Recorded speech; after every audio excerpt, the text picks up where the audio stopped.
അടുത്തത് ഒരു വിഭാഗം കോളേജ് വിദ്യാർത്ഥികൾ നിർമ്മിച്ച വാഹനമാണ്. ശുദ്ധീകരിച്ച വായു ഉപയോഗിച്ചാണ് ഈ വാഹനം ചലിക്കുന്നത്.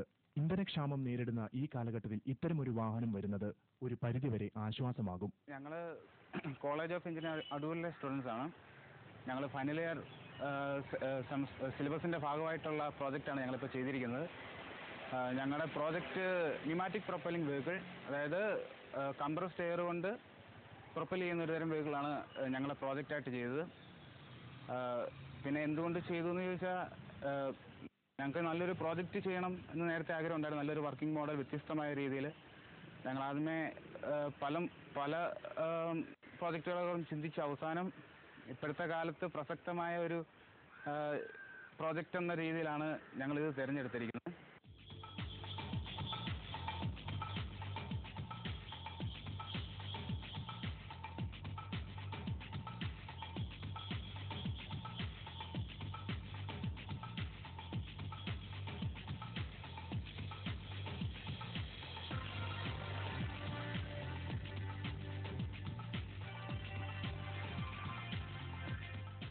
ഇതിൻ്റെ വർക്കിംഗ് കംപ്രസ്ഡ് എയർ ഒരു ടാങ്കിൽ നമ്മൾ സ്റ്റോർ ചെയ്തിട്ട് അതൊരു ന്യൂമാറ്റിക് മോട്ടറിലേക്ക് ഇടുന്നു.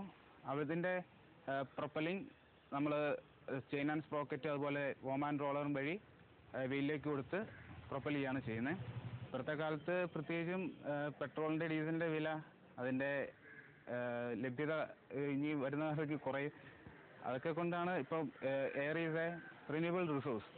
അതുകൊണ്ട് തന്നെ നമുക്കിത് വളരെ ചീപ്പായിട്ടുള്ള രീതിയിൽ ഇതിൻ്റെ ഫ്യൂവൽ വരുന്നത്. കൺസ്ട്രക്ഷൻ അതുപോലെ ഇതിൻ്റെ ഉണ്ടാക്കിയെടുക്കാനുള്ള ചിലവുകളും വളരെ കുറവായിരിക്കും നമ്മളിത് ശരിക്കും കൊമേഴ്ഷ്യലായിട്ട് ചെയ്തു വരുമ്പോൾ.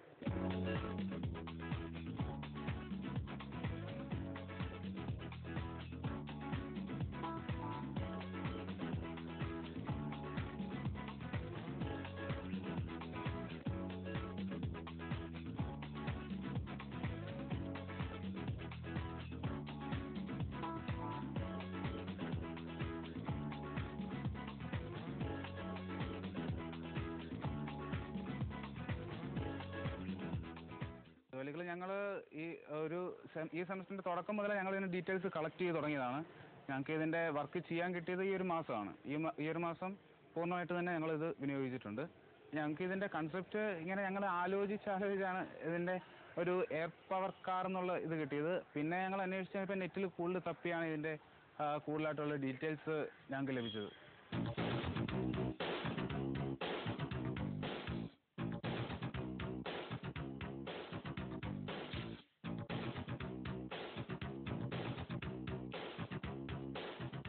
എയർ എന്ന് പറഞ്ഞ ഒരു റിന്യൂവബിൾ റിസോഴ്സാണ്. പിന്നെ ഇത് സീറോ പൊല്യൂഷൻ, എളുപ്പത്തിൽ ലഭ്യത, അതുമാത്രമല്ല ഇത് കൊമേഴ്ഷ്യൽ ലെവലിൽ ഇറക്കണമെന്നാണ് നമ്മളൊരു ആഗ്രഹം. അതിന് വേണ്ടിയിട്ട് കുറേ വർക്ക് ചെയ്യേണ്ടിയിരിക്കുന്നു.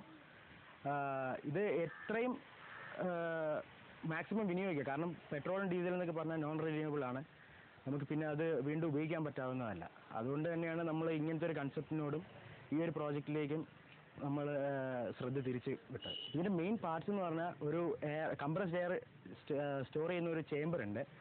അതിൽ നിന്ന് നമ്മൾ വാൽവ് വഴി, ആ വാൽവാണ് നമ്മൾ ആക്സിലേറ്ററായിട്ട് ഉപയോഗിക്കുന്നത്, ആ വാൽവ് വഴി നമ്മളൊരു ന്യൂമാറ്റിക് മോട്ടറിലേക്കാണ് കൊണ്ടുപോകുന്നത്. ആ ന്യൂമാറ്റിക് മോട്ടറിൽ നിന്ന് ഒരു വേം ആൻഡ് റോളർ ഗിയർ വഴി ചെയിൻ സ്പ്രോക്കറ്റിലേക്ക് കൊടുത്ത് അത് വീലിലേക്ക്, ഒരു വീലാണ് അത് റിയർ വീലിലേക്ക് നമ്മൾ പവർ ട്രാൻസ്മിറ്റ് ചെയ്യുന്നത്. ഈ എയർ ടാങ്ക് അതിൻ്റെ മാക്സിമം കപ്പാസിറ്റി 80 PSI. ജസ്റ്റ് സാധാ കംപ്രസ്ഡ് എയർ, നമ്മൾ ടയറിൽ അടിക്കാവുന്ന അതേ എയർ തന്നെയാണ് നമ്മൾ ഉപയോഗിക്കുന്നത്. ജസ്റ്റ് ഒരു കംപ്രസറിൽ നിന്ന് എടുത്തിട്ടുള്ള ഒരു എയർ. നമുക്ക് ഇതിൻ്റെ ഒരു പ്രോജക്റ്റിൻ്റെ ഭാഗമായിട്ട് നമുക്ക് ബഡ്ജറ്റും ടൈമും ഇത് രണ്ടും കുറവായിരുന്നു. അതുകൊണ്ട് തന്നെ നമ്മൾ വളരെ ലൈറ്റ് ആയിട്ടുള്ള ഒരു വെഹിക്കിളാണ് നമ്മൾ ഉണ്ടാക്കിയിരിക്കുന്നത്. ഇതിൽ ഒരു maximum pay load of 50 kg അതേ പറ്റുള്ളൂ. സ്പീഡ് എന്ന് പറഞ്ഞാൽ ഒരു 5 to 10 km/h സ്പീഡ് നമുക്ക് അറ്റൈൻ ചെയ്യുന്നുണ്ട്.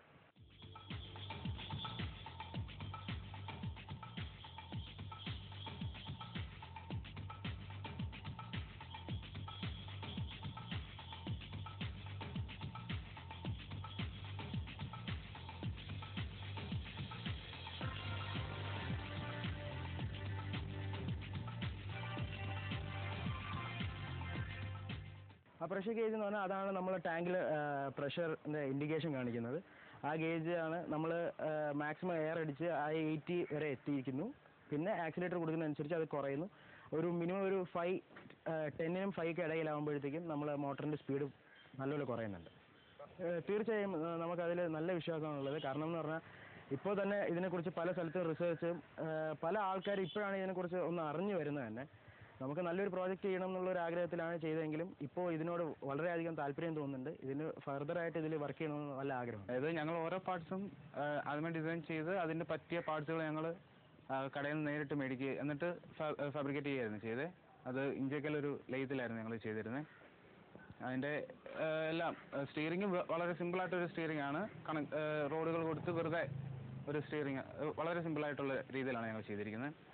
ഇതിൻ്റെ വർക്കിംഗ് മുമ്പ് പറഞ്ഞാൽ എയർ ചേമ്പറിൽ നിന്ന് പവർ വന്ന് ന്യൂമാറ്റിക് മോട്ടർ കറക്കുന്നു.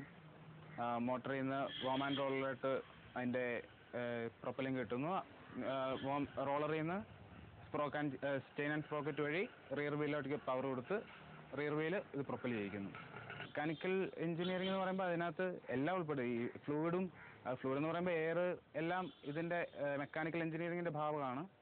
അതുപോലെ തന്നെ design of gears, sprocket chain എല്ലാം മെക്കാനിക്കലിൻ്റെ ഭാഗങ്ങൾ തന്നെയാണ്. അതുകൊണ്ട് തന്നെ മെക്കാനിക്കൽ വളരെ സ്കോപ്പുള്ള ഒരു പ്രോജക്റ്റ് തന്നെയാണിത്. ഞങ്ങളിത് ഈ പ്രോജക്റ്റിനെ കുറിച്ച് അറിഞ്ഞപ്പോൾ തന്നെ ടീച്ചേഴ്സും നല്ല സപ്പോർട്ടായിരുന്നു. ടീച്ചേഴ്സ് ഒരുപാട് സഹായിച്ചിട്ടുണ്ട്. പിന്നെ ഞങ്ങളെ പ്രോജക്റ്റിൻ്റെ ഓരോ ഘട്ടത്തിലും സഹായിച്ചത് നോബിൾ ചേട്ടനാണ്. ഞങ്ങൾ നോബിൾ ചേട്ടനെ കുറിച്ച് അറിഞ്ഞ് ഞങ്ങൾ നോബിൾ ചേട്ടനെ വന്ന് കാര്യം പറഞ്ഞപ്പോൾ പുള്ളി വളരെ സന്തോഷത്തോടെയാണ് ഈ പ്രോജക്റ്റ് ഞാൻ സഹായിക്കാം എന്നുള്ള രീതിയിൽ പറഞ്ഞത്. അതുപോലെ തന്നെ സഹായിച്ച ഒരുപാട് പേരുണ്ട്. ഇഞ്ചക്കലിലെ ലെയ്ത്തിലെ അതുപോലെ വിമല ചേട്ടൻ, എല്ലാവരും ഞങ്ങൾ ഒരുപാട് സഹായിച്ചിട്ടുണ്ട്. നോബിൾ ചേട്ടൻ ഓരോ ഘട്ടത്തിൽ ഇത് ഇങ്ങനെയാണ് കാര്യങ്ങൾ, ഇങ്ങനെ ചെയ്യണം എന്ന നല്ല രീതിയിലാണ് ഞങ്ങളായിട്ട് സഹായിച്ചിരുന്നത്.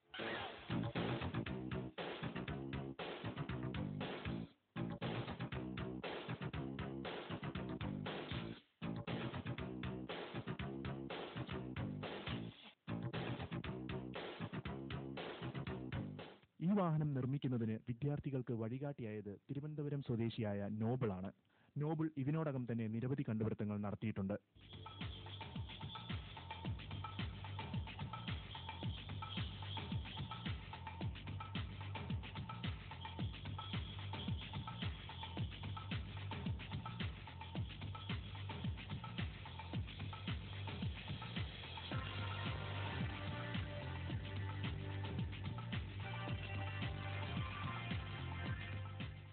ഒത്തിരി പേര് കോൺടാക്ട് ചെയ്യാറുണ്ട്. പുതിയ രീതിയിലുള്ള വാഹനങ്ങൾ, പ്രത്യേകിച്ച് ഈ വികലാംഗർക്കുള്ള പുതിയ രീതിയിലുള്ള വാഹനങ്ങൾ ആവശ്യപ്പെട്ടുകൊണ്ട് ഒത്തിരി പേര് വന്നിട്ടുണ്ട്. അപ്പോൾ അതിൻ്റെയൊക്കെ വർക്കുകൾ നടക്കുന്നുണ്ട്. ഞാനിപ്പോൾ ഹിൽട്ടൺ മോട്ടോഴ്സിൽ സർവീസ് അഡ്വൈസറായിട്ട് വർക്ക് ചെയ്യാം. ഇപ്പോൾ ലീവിലാണ്. വർക്ക് ചെയ്യുന്ന സമയത്താണെന്നുണ്ടെങ്കിൽ രാത്രി സമയത്താണ് ബാക്കി വർക്ക് തീർക്കുന്നത്. ഇത് അതിൻ്റെ ലോഡ് ക്യാരിങ് കപ്പാസിറ്റിയും കൂട്ടി, വാഹനത്തിൻ്റെ സ്പീഡും കൂട്ടി, വണ്ടി പുറത്തിറക്കുകയാണെന്നുണ്ടെങ്കിൽ ഉറപ്പായിട്ടും സാധാരണ പെട്രോൾ ഉപയോഗിക്കുന്ന വാഹനങ്ങളെ പിന്തള്ളിക്കൊണ്ട് വിപണി കീഴടക്കുന്ന ഒരു അവസ്ഥയിലേക്ക് ഇത് മാറി വരുന്നതായിരിക്കും. ഞാനിപ്പോൾ ഏകദേശം 11ഓളം പ്രോജക്റ്റുകളുടെ വർക്കിലാണ്. ഇത് ഓരോന്നായി ഞാൻ പൂർത്തിയായിക്കൊണ്ടിരിക്കുകയാണ്. ഓരോന്നും ഇങ്ങനെ ബൈ ടൈം തീർന്നുകൊണ്ടിരിക്കും.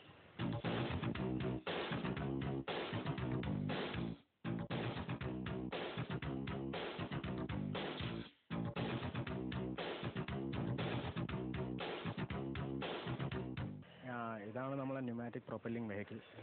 ഇത് നമ്മൾ വളരെ ലൈറ്റായിട്ടാണ് ചെയ്തിരിക്കുന്നത്. ഇതിൻ്റെ സ്റ്റിയറിംഗ് മെയിൻലി നമ്മൾ ഷാസി ചെയ്തിരിക്കുന്നത് GI പൈപ്പിൽ ആണ്.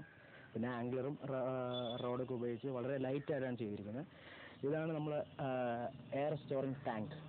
ഇതാണ് ഇൻലെറ്റ് പോർട്ട്. സാധാരണ നമ്മൾ ബൈക്കിൻ്റെയൊക്കെ ട്യൂബ് നമ്മൾ കാറ്റിരിക്കുന്ന അതേ സംഭവം തന്നെയാണിത്. ഇതിലേക്കൂടെ നമ്മൾ ഇൻലെറ്റ് പോർട്ടായിട്ട് കാറ്റ് ഇതിലേക്ക് അടിച്ചു കയറ്റി. ഇതിൻ്റെ ഔട്ട്ലെറ്റ് പോർട്ടാണ്. ആ ഔട്ട്ലെറ്റ് പോർട്ട് നേരെ എടുത്തിരിക്കുന്ന ഒരു ഗേജിലേക്കാണ് ബാരോമീറ്ററിൽ നിന്ന് നമ്മൾ ഇതാണ് ആക്സിലറേറ്ററായി ഉപയോഗിക്കുന്നത്. ഇതൊരു വാൽവാണ്.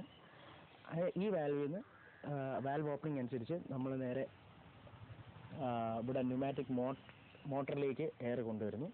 ഈ ന്യൂമാറ്റിക് മോട്ടറിൽ നിന്ന് നമ്മൾ വളരെയധികം ടോർക്ക് കൂട്ടാൻ വേണ്ടിയിട്ട് ഈ വേം ആൻഡ് റോളർ